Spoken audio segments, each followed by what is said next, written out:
Hey there, you are in the right place. Today I'm going to show you how to fix Roblox if it's not corresponding on your mobile device. So without further ado, let's get started. Alright, so step 1, force close the Roblox app.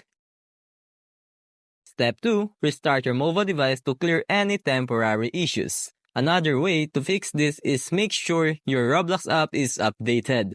Go to the App Store or Google Play Store and check for any available update. Step 4 is check your internet connection. Switch between Wi-Fi and mobile data or reset your connection to ensure it's stable. Try to clear the Roblox app cache. On Android, go to the settings and storage and tap clear cache. If the problem persists, check your device storage.